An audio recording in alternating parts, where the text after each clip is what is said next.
The poet asks,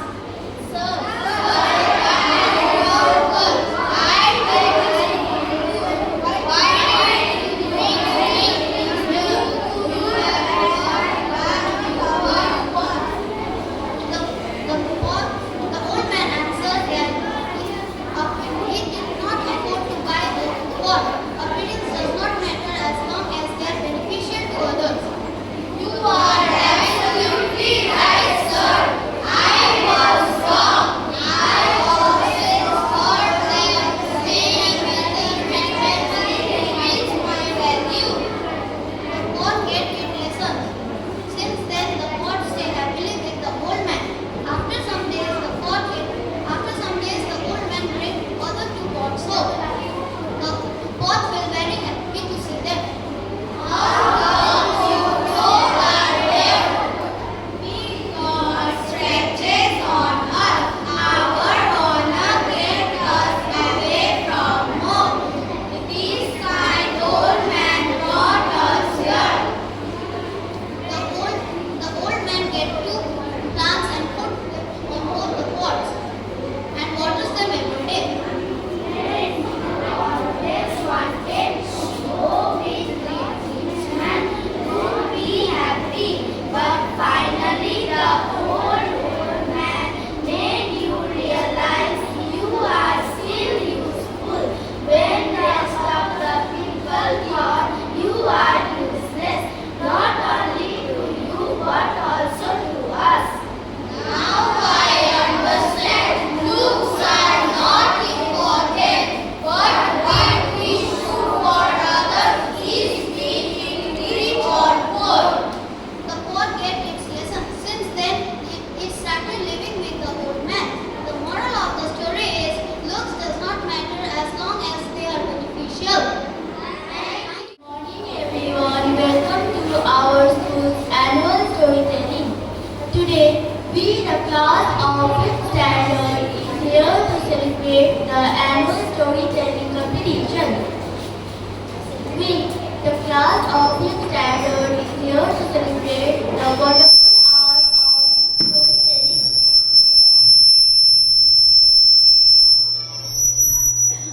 Our talented participants will transport of different words with mathematical. I, Samiti Sarkar and Nidhi Das are the narrators and the speaker of the Pied Piper is Shrijan and the actor is Yash Sharma and the speaker of the authorities is Ayush Pandey and the authorities are Swami Arjit, Sandy Sharma and Shashi Paul. We also have the town people of family, the children of family and the bands of family. We are honored to have our district judges with us today. They will be evaluating the performances based on creativity, delivery and engagement. One of the stories you will hear today is about the Pied Piper of family, a magical tale of promises and consequences. Let's enjoy and support each storyteller with our full attention and applause. Without further ado, let the story begin. Thank you. The Pied Piper of family. Once upon a time, there was a town named Family. The town was beautiful, bursting with energy and wealth. But no sooner the happiness of the town was ruined by a plague. Plague of rats.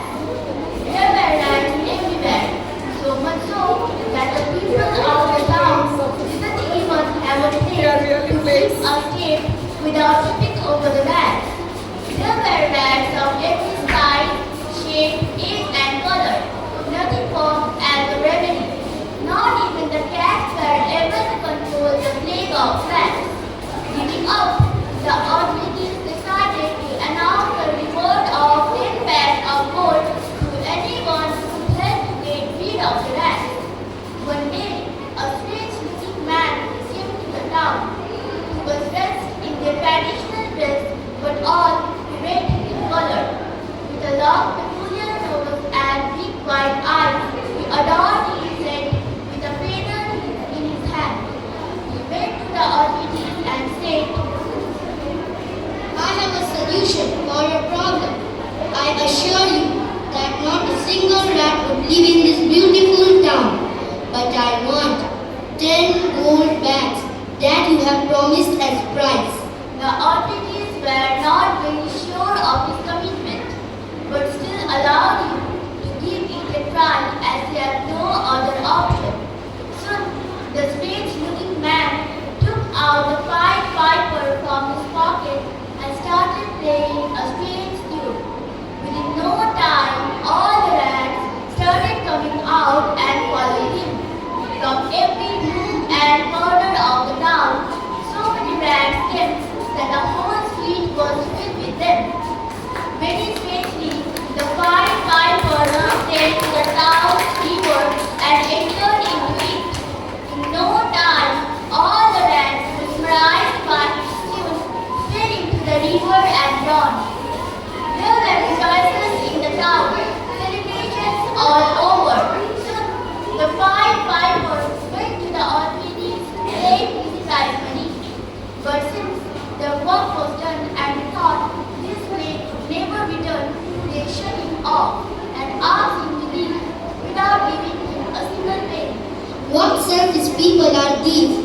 I did them a favor, freed them from such a bad epidemic, and all that they could cure was to be greedy and ungrateful. Now look how I teach these selfish people a lesson. The Pied Piper took out his pipe once again and started playing another strange tune, a tune that no one has ever heard before. In no time, all the children of the town, mesmerized by the music, started following the Pied Piper. The Pied Piper took them to a cave and let them in. Till all the children were inside the cave, he kept playing the tune. He kept playing the tune till all the children were inside the cave. Then he closed the cave with a huge stone. Only 2 kids were left in the entire town. A boy who was hard of hearing and a girl who had hurt her leg so badly that she couldn't keep up the pace with the rest of the kids. These 2 kids went back and told their parents about the Pied Piper and how he lured all the children into the cave. Soon the authorities went begging to the Pied Piper and requested him to let their children out.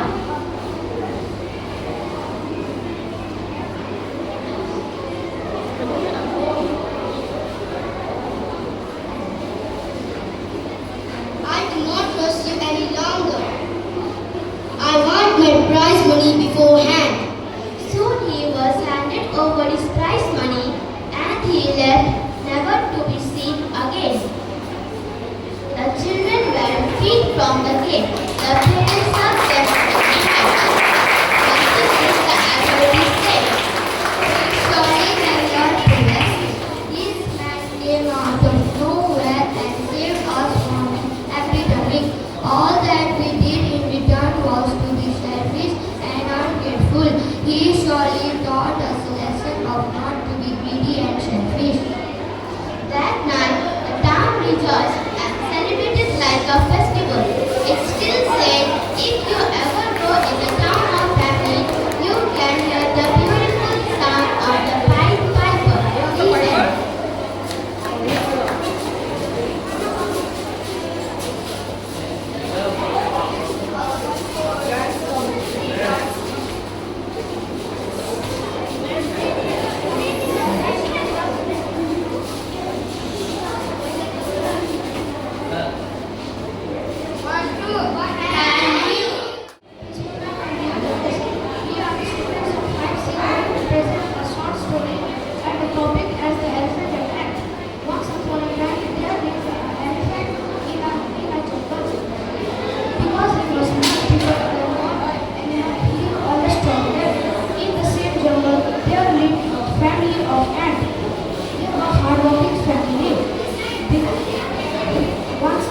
Thus there they were going to walk a big elephant through water on them.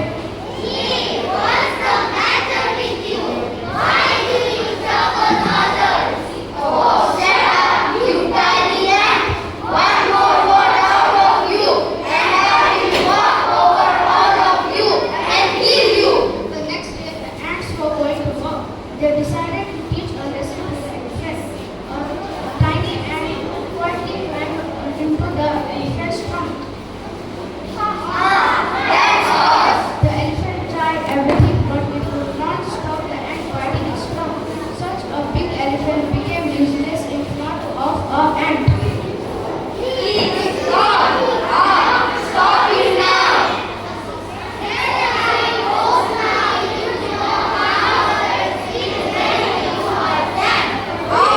Yes, I do. Please, stop it now.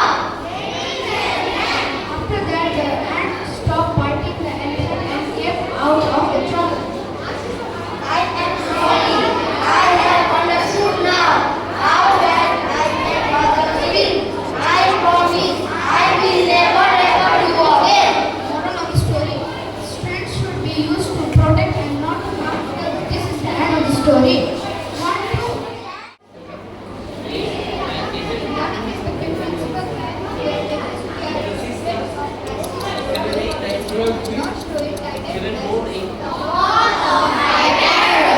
Each story from the big mythology about Hyperion. Feel like a bird with a mother living on the island of Crete. There lived a master inventor, Daedalus, with his young daughter Hyperion. Born from This is for the Minotaur. It is so sire. At once, Daedalus began work on what he called a lab. The labyrinth and its creator became the love of the town. His popularity made the others. Daedalus decides to leave this city. I will 15 years. On the pretext of a tour of the king's court, Minos invited Daedalus and Hyperion head to the court at the far end of the city near the sea. Once inside the court, he put his plan into action. He took the unsuspecting pair on the tour of the court. When he reached the tower, he slammed the doors. Daedalus, you shall remain here as my prisoner and personal craftsman. Sire, I beg you not to do this, not to my daughter. No amount of pleading will. Both father and daughter were no prisoners in the court. What will you do, father? Don't worry, my daughter. I will find a way out of here. Daedalus had to act quickly to escape from Crete for the sake of his daughter. He was trying to devise a plan when Look at the birds, father. How free they are. If only we could fly. Daughter, I have an idea. instructed by his father, Icarus collected feathers from in and around the court. Then both father and daughter set to task. The next morning when the guards were asleep, Daedalus and Icarus took to the sky. They left Crete once and for all.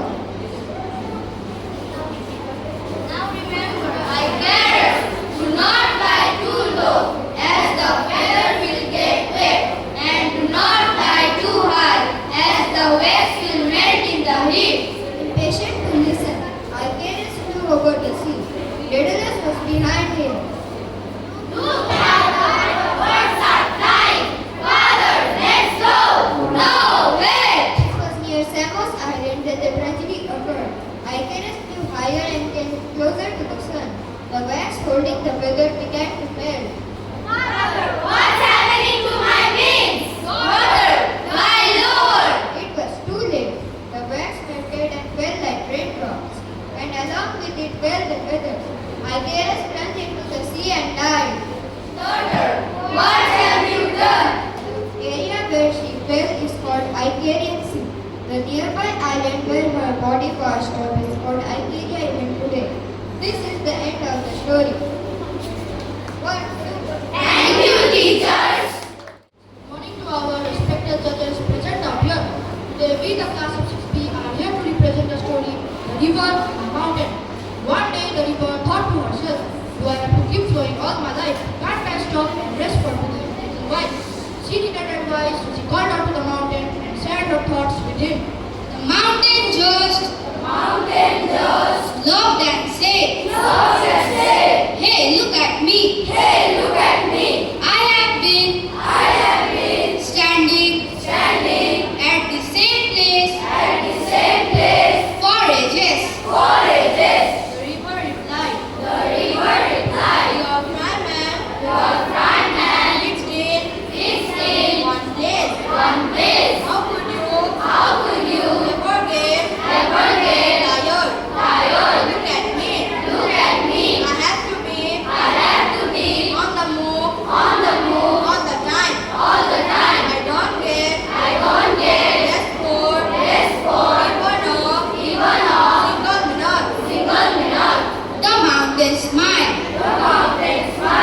for the sake of others.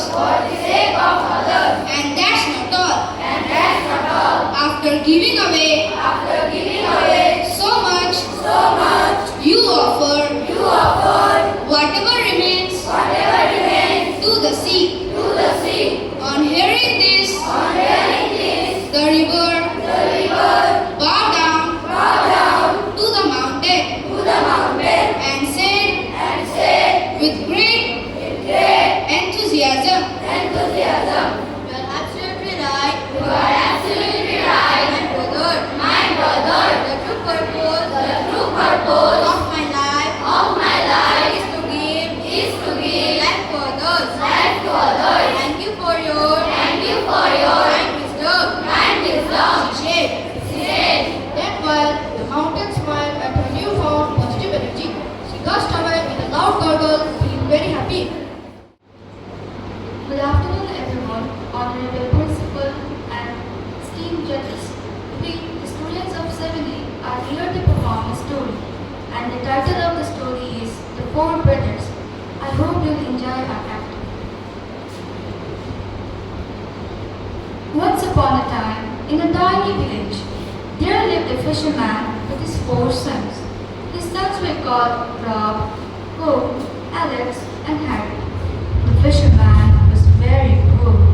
Selling fish was his only source of income, and he managed to earn just enough to feed his family. He had nothing more to give his sons. One day, he called his sons and told them, Listen, I have nothing to give you. Now you are old enough, so you must go out into the world, find a vocation, and try your luck. But father, we know not better art. What will we do away from home? That is exactly what you need to find out. You must live to figure out what kind of work you are capable of doing. But father, we have never ventured out on our own. My children, nothing will go wrong. I do not want you to lead the life of a fisherman. We can barely make a living with the world. Go and earn a lucrative trade. Alright, father, if this is what you want, we shall certainly go. Yes, father, we shall go. The 4 brothers bid goodbye to their father and left. After some distance, they saw 4 roads, all going in different directions. Rob said to his brothers, I think that each of us must choose one of these roads and meet here once again on Julio. As you say, big brother. As you say, big brother. the 4 brothers go on 4 different roads. Rob meets a man on the way. This is Saturday. You are very good. I want to learn a trade, any kind of trade, which will enable me to learn a living. Come with me. I shall really go to the sea. No, I want to learn with honesty, not through bravery. I want to live my life freely and not related to the jail.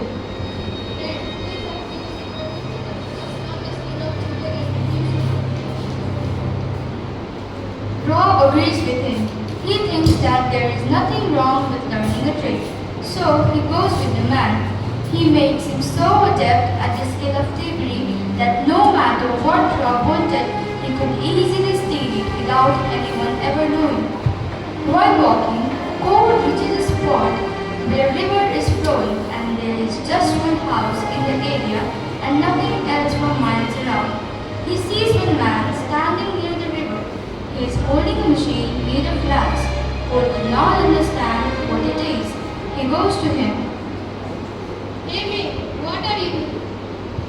This machine can use it on the distance. This is called a pure monopoly. This seems to be very interesting.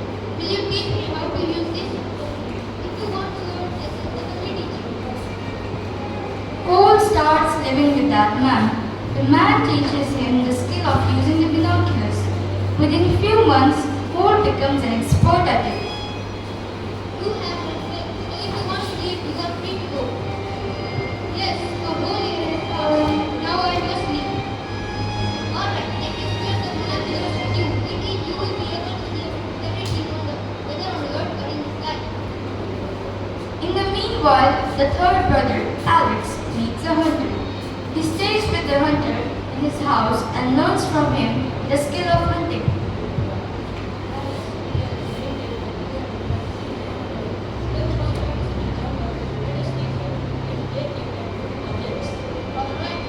Both of them reach the forest where the hunter shows Alex how to take aim at a running deer. The arrow hits the deer and kills it.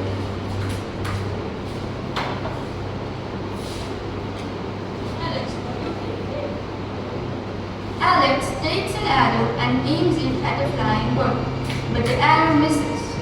Every day, the hunter would bring Alex to the forest for practice. Eventually, Alex could hit targets and not miss a single aim. He had become an absolute expert in the art of hunting.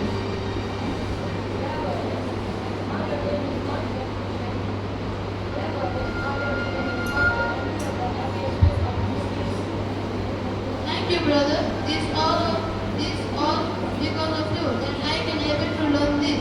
Now I wish to go back home so I may help my father.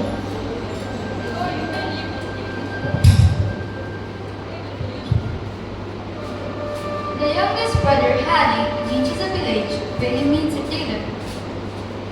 Hey, brother, who are you and what are you doing here? Alright, tell me if you wish to become a tailor. I can teach you. Harry starts staying in the tailor's house. With all his heart, the tailor teaches Harry the art of stitching clothes. He explains to Harry the finest intricacies of the work, like how does one thread a needle, how does one hold a piece of cloth before stitching. He teaches him everything. As time goes by, Harry learns tailoring very well indeed.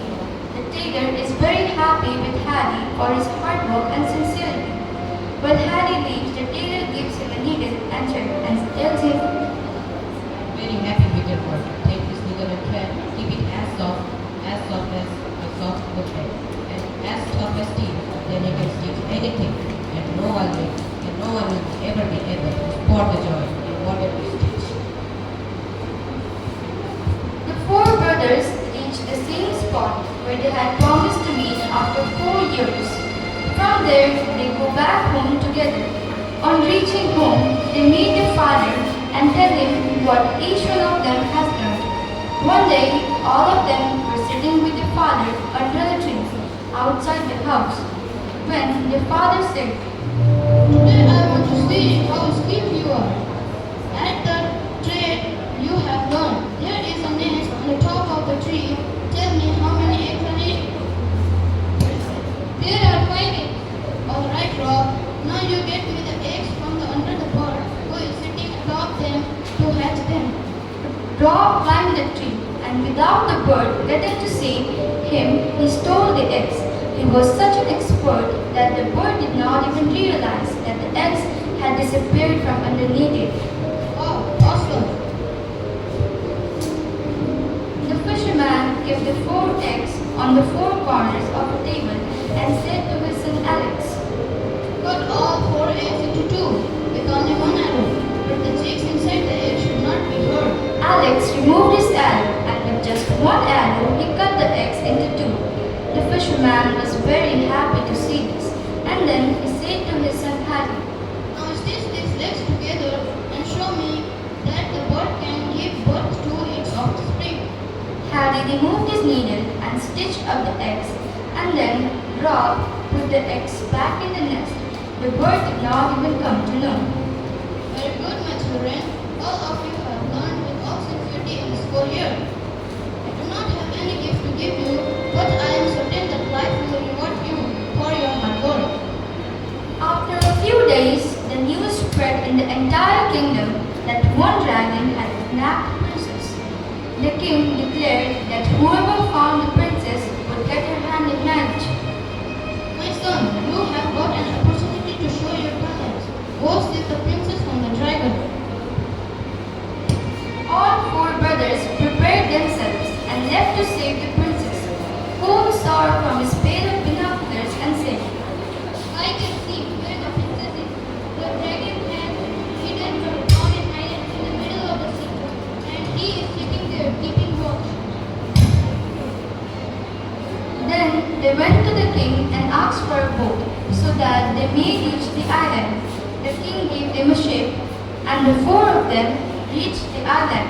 Paul saw through his pair of binoculars and said, The dragon is sleeping nearby, and his head is on the princess' lap. In that case, I cannot take him. There's the arrow or the princess. Wait, I shall steal the princess and then you keep the boat ready. Rob stole the princess from the dragon, but when they were returning to the ship, the dragon awoke, and flying above them, he followed them. He was just about to attack when Alex hit him with his arrows. But when the dragon fell in the water, the impact of the fall, the water became violent, and the boat broke to pieces. They were all frozen with the help of various pieces. So Harry removed his needle and taking big lengths of thread, he started stitching the boats up together. Soon, so many boats were stitched together that all of them could sit on them. And then they brought the princess home safely. When they went to the king said to them, All four decided upon this, as to who shall marry the princess. Had I not found the princess, what could you three have done? And I should marry the princess. Had I not received the princess from the dragon, what would the three of you have done? I should marry the princess. Had I not killed the dragon, would three of you have ever to reach the princess out? So how can you marry her? I should be the one to marry her. Had I not steal the boat, all of you would have drowned. So that is why I should marry the princess. seeing the four brothers fight, the king decided that none of them will marry the princess, for no one will be happy like this. The king gave half of his kingdom to the four brothers as reward. The four brothers got everything they wanted, and in this way the fisherman finally got rid of his property, and they all lived happily ever after.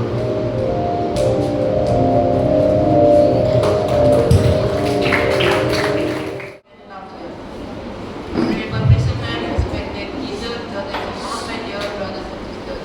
They were the students of class 70s, 90 and a short story named Ripple, which bears a tagline, kindness and good deeds will come back to you.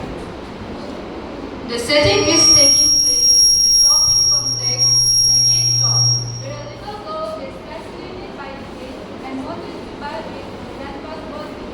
The characters are both women, the little girl, the little boy, and at the end, the lady, and the other little boy. And the story begins.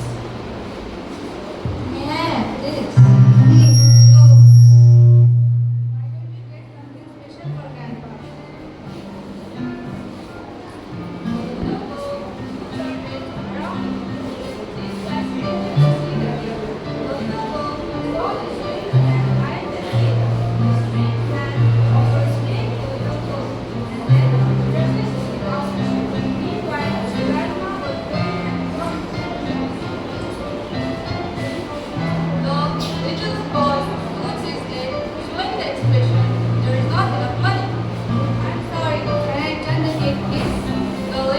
Counters yes.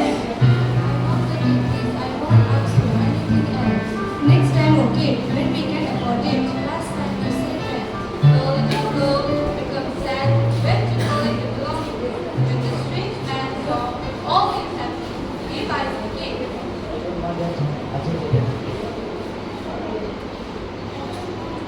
The strange man runs with the cake. Was the little girl? This is for you. No, we cannot accept it. There's no reason for her to buy this cake for us.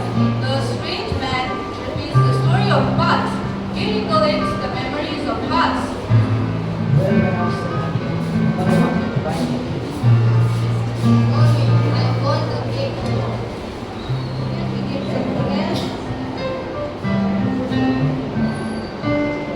But today is my birthday. Then I choose my own cake, please. I'm sorry. Hey, there, this man. I've never met him before. Can I have this cake? No, not this blue one. Thank you. Here is the cake. Happy birthday. again. When I get to complete the bus, so when we have enough money, we can repay him. I didn't know his name. I never got the chance to say thank you. I've never forgotten about him. Thank you. Thank you. Oh, thank you. Can I have a contact number? Let me repay you when we have the money. The strange man in the queue takes the paper and writes something on it and passes to the little girl. Promise me something, okay? Someday, when you're able to have someone, you will do it. May I know your name, mister? Well, I'm man in the queue. Meanwhile, the strange man walks out the shopping complex. The little girl glances at the strange man and shakes her head saying yes. Everyone with the little girl returns soon with the cake in hand. Grandpa, I chose this cake for your birthday. Wow, this is my favorite. Thank you. Let's go and make some carrots. Be careful. You should not have spent the money. Actually, a kind man paid for it. He gave me these notes. Grandpa takes the note and he reads. He remembers everything, how he had helped the little boy in the complex. And now the same little boy has turned into a big man who calls himself the strange man in the queue. That means we come to know the same note that was given to the little boy has passed to him. A simple act of caring creates an endless ripple that comes back to you. The old man becomes full of tears remembering the days.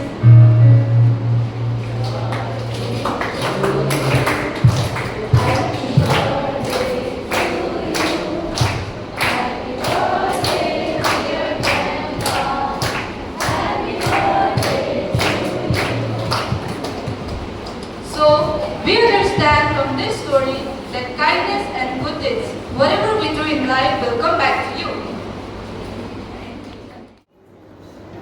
Good afternoon. Welcome to our school's annual storytelling. Today, we, the class of Standard 8A, are ready to perform the enchanting art of storytelling. Our talented participants are ready to captivate us with their creative and imaginative tales. We are the narrators. My name is Kushma Singha, and there are other narrators as well: Riza, Pema, Saide, Anushka, and Nandisha. And the speaker of the husband, Mr. Tellingham, is Danish, and the actor is Richoy, and the speaker of the wife, Mrs. Della, is Nandini Naidu, and the actress is Pranali, and the speaker of the Madam Sophronie is Shreya Narchana Rai, and the actress is Neha Bujay. We are delighted to have our esteemed judges with us. You all will be assessing our performance based on the originality, presentation and engagement. Among the stories presented, you all will be hearing The Gift of the Magi, a very beautiful narrative about one's love and self-sacrifice. Please give your full attention and encouragement to each storyteller. Without further ado, let the storytelling begin. Thank you. $1.87. That was all. And 60 cents of it was in pennies. Pennies saved 1 and 2 at a time by bulldozing the grocer and the vegetable man and the butcher until one's cheeks burned with the silent imputation of parsimony that such close dealing implied. 3 times Della counted it, $1.87, and the next day would be Christmas. There was clearly nothing to do but flop down on the shabby little couch and howl. So Della did it, which instigates the moral reflection that life is made up of snobs, sniffles, and smiles, with sniffles predominating. The husband, Mr. Tellingham, he used to get $30 per week, but now it has been reduced to $20. And whenever he gets home, his wife, Mrs. Della, greatly hugged him, which is all very good. Della finished her cry and attended to her cheeks with the powder rack. She stood by the window and looked out duly at a grey cat walking a grey fence in a grey backyard. Tomorrow would be the Christmas day, and she had only $1.87 with which to buy Jim a present. She had been saving every penny she could for months with this result. $20 a week doesn't go far. Expenses had been greater than she had calculated. They always are. only $1.87 to buy Jim a present. Many a happy hour she had spent planning for something nice for him, something fine and rare and sterling, something just a little bit near to being worthy of the honor of being owned by Jim. There was a pyre glass between the windows of the room. Perhaps you have seen a pyre glass in $8 lamp. A very thin and very agile person by observing the reflections of his rapid sequence in the longitudinal strips. Often a fairly accurate conceptions of his life. Della, being slender, had mastered the art. Suddenly, she wheeled from the windows and stood before the glass. Her eyes were shining brilliantly, but her face had lost its color within 20 seconds. Rapidly, she pulled down her hair and let it fall to its full length. Now, there were two possessions of James Dillingham Simmons, in which they both took a mighty pride.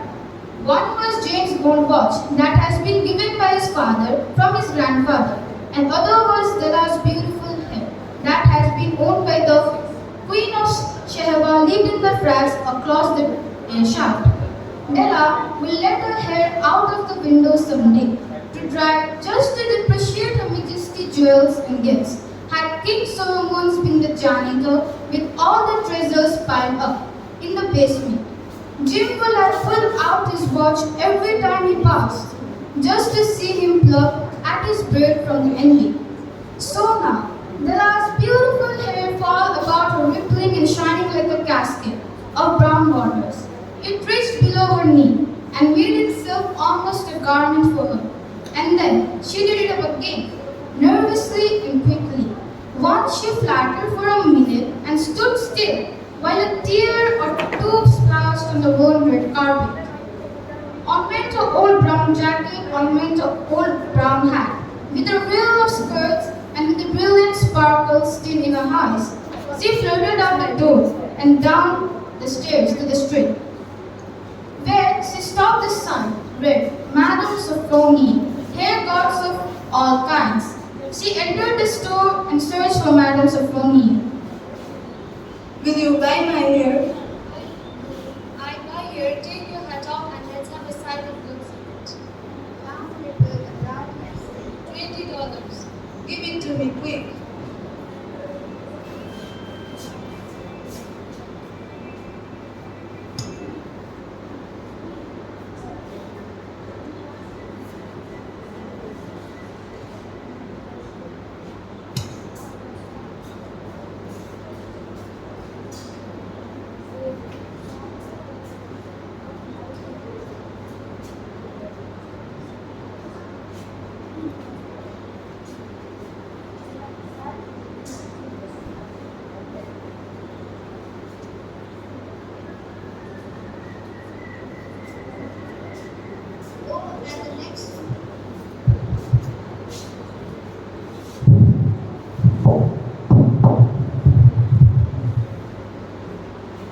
And the next 2 hours tripped by on rosy wings. Forget the hast metaphor. She was ransacking the stores for Jim's present. She found it at last. It surely has been made for Jim, and no one else.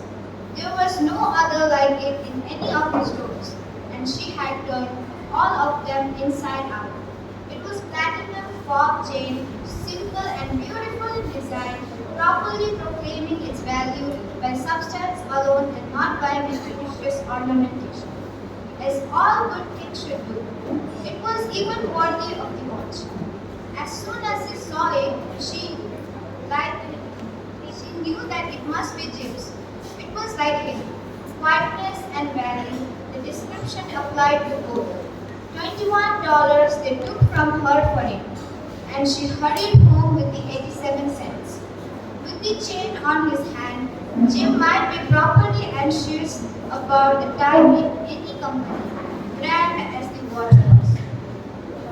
He sometimes looked at it on the slide on account of the old leather strap that he used in place of a chain. When Della reached home, her intoxication gave way a little to prudence and reason. She got out her curling irons and lighted a gas and went to work repairing the ravages made by Generosity added to love, which is always a tremendous task. Dear friends, a mammoth task. Within 40 minutes, her head was covered in tiny clothes-like balls that made her look wonderfully like a Trek's blue boy. If Jim doesn't kill me before he takes a second to look at me, he'll say that I look like a Coney Island chorus girl. But what could I do? Oh, what could I do with $1.87? At 7 o'clock, the coffee was made and the frying pan was on the back of the stove, hot and ready to cook the chops. Jim was never late. Della doubled the pop chain in her hand and sat on the corner of the table near the door that he always entered from. Then she heard his step on the stairway down on the first flight, and she turned white for just a moment. She had a habit of saying little silent prayers about the simplest everyday things, and now she whispered, Please God, make him think that I'm still beautiful. The door opened and Jim stepped in and closed it. He looked thin and very serious. Poor fellow, he was only 22 and to be burdened with a family. He needed a new overcoat and he was without gloves. Jim stopped inside the door as immovable as a setter at the scent of grass. His eyes were fixed upon Della, and there was an expression in them that she could not read, and it terrified her. It was not anger, nor surprise, nor disapproval, nor horror, nor any of the sentiments that she had been prepared for. He simply stared at her fixedly with a peculiar expression on his face. Jim darling, don't look at me that way. I had cut my hair off and sold it because I couldn't have lived through Christmas without giving you a present. It will grow out again. You won't mind, will you? I just had to do it. My hair grows awfully fast. Say Merry Christmas, Jim, and let's be happy. You don't know what a beautiful, nice gift I've got for you. Here. Cut it off and sold it. Don't you like me just as well anyhow? I am me, without my hair. Ain't I? See, your hair is long. You needn't look for it. It's sold. I tell you, sold and gone through. It's Christmas, dear boy. Be good to me. For it went for it. Maybe the hairs of my head were numbered, but nobody could ever count my love for you. Out of his trance, Jim seemed quickly to wake. He unfolded his Della. For 10 seconds, let us regard with discreet scrutiny some inconsequential object in the other direction. $8 a week or $1 million a year. What's the difference? A mathematician or a wit would give you the wrong answer. But the Magi brought valuable gifts, but that was not among them. This dark assertion will be eliminated later on. Jim drew a package from his overcoat pocket and threw it on the table. Don't make any mistake, I won't think there's anything to the way of haircut or a shave or shampoo that will make me like that. If you will honor that package, you may see why you have to do a white White finger and nipple guard and the streak and paper, and then instantly came of joy, and then a quick meditation to his terrible tears and blows, necessitating the immediate employment of all the comforting powers of the Lord of the World. There, what they laid upon the sense of Kong's side and neck, Della had worshipped for a long in a Broadway window. Beautiful gowns for girls. With jewelry, they were expressive gowns singing, and her heart had simply gripped and yearned over them without the least hope of position.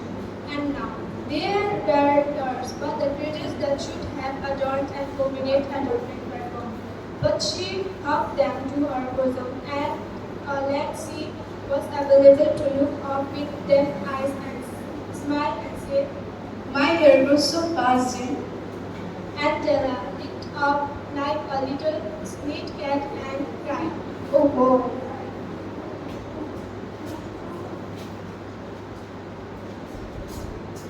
Jim had not yet seen his beauty present. She held it out to him eagerly upon an open palm. The dull precious metal seemed to flash the reflection of her bright and ardent smile. Isn't it dandy, Jim? I hunted all over town to find it. You'll have to look at the time 100 times a day now. Give me your watch. I want to see how it looks on you. Instead of obeying, Jim tumbled down on the couch and put his hands on the back of his head and smiled. Let's parents put our Christmas presents so we can keep it alive. They're too nice to use just like this. I've sold the watch to get the money to buy our homes, and now suppose we put the shops. Vivek, as you know, we're wise men, wonderfully wise men, who brought gifts to the babe in the matter. They invented the art of giving Christmas presents. Big lines, their gifts were no down wise ones, possibly reading the privilege of exchange the days of replication. And here I have lately written to you the uneventful chronicle of two foolish children, the planned home. Most unwisely sacrificed for each other the precious treasures of their house. But in the last word to the wise of the days, let it be said that of all who give gifts, these two were the wisest of all who give and receive gifts. Such as they are wisest. Everywhere they are wisest. They are the richest.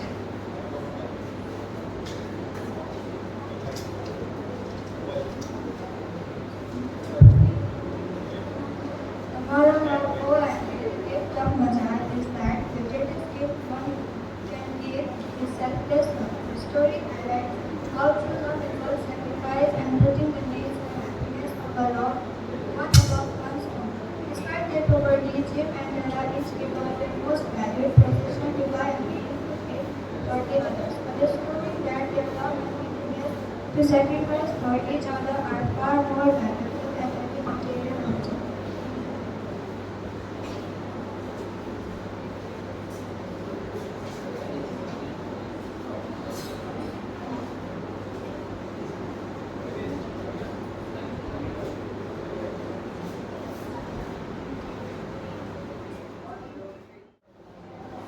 Good afternoon, everybody. Respected principal and judges and teachers. We are the students of class 18 and I am here to tell you an interesting story titled as The Place of Death.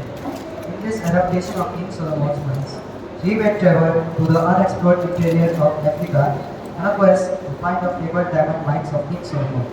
An English aristocrat, Sir Henry Curtis, his friend Captain Good and Ellen Courtney, an English explorer and hunter, faced many dangers to reach the treasury of Solomon in the heart of Ukuana, a beautiful valley surrounded by deserts.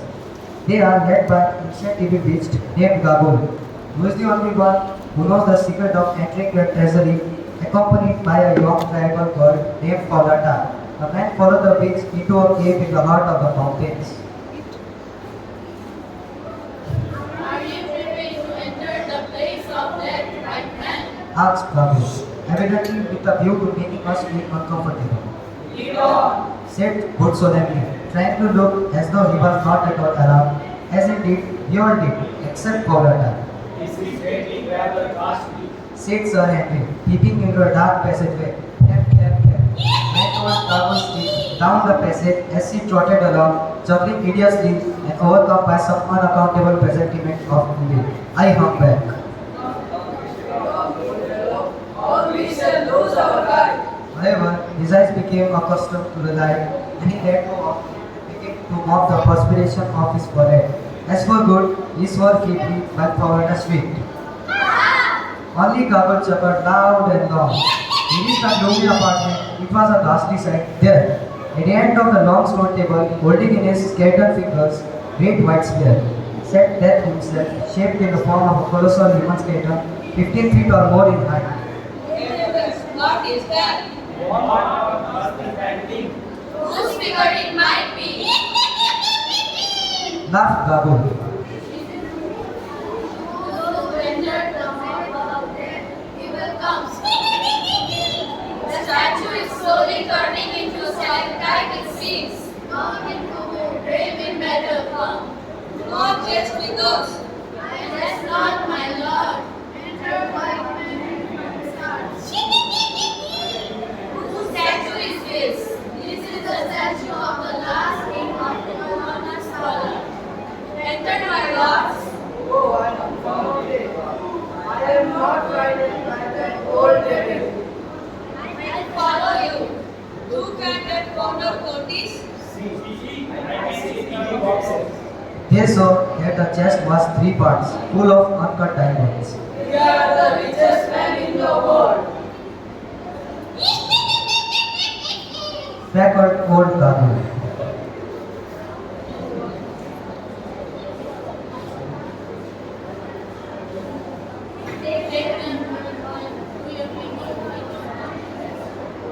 Babu slowly crept out.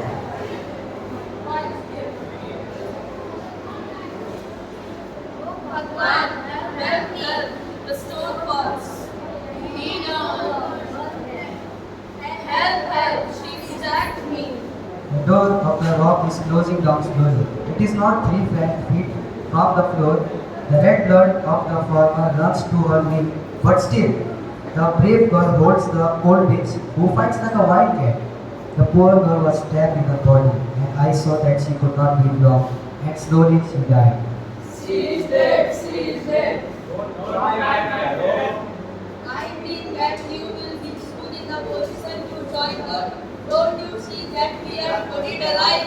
They were all trapped there at the end. So this is the end of the story. Thank you.